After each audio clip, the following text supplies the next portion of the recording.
ब्रेकनंतर बघूया आता माझ्या जीवाचं काही बरं वाईट झालं तर याला भगवानगडाचे महंत नामदेव शास्त्री महाराज आणि त्यांचे अनुयायी जबाबदार असतील अशी तक्रार बीडमधील भागचंद महाराज झांजे यांनी पोलीस अधीक्षक यांना दिली आहे। महंत नामदेव शास्त्री महाराजांनी संतोष देशमुख हत्या प्रकरणातील आरोपींच्या मानसिकतेसंदर्भात प्रतिक्रिया दिल्यानंतर भागचंद महाराज यांनी माध्यमांवर यावर प्रतिक्रिया दिली होती आणि यानंतर नामदेव शास्त्री महाराज यांचे अनुयायांनी गेल्या 5 दिवसांपासून फोन करून धमक्या देत असल्याची तक्रार भागचंद महाराजांनी दाखल केली आहे।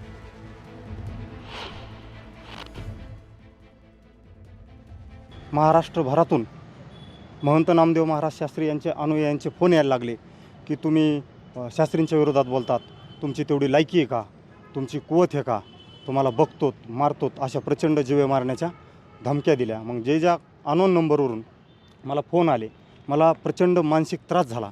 म्हणजे तू कुठं सापड, तू महाराष्ट्रात कुठं फिर, तुला मारूनच टाकणार अशा प्रचंड तीव्र म्हणजे जीवे मारण्याच्या धमक्या आल्या।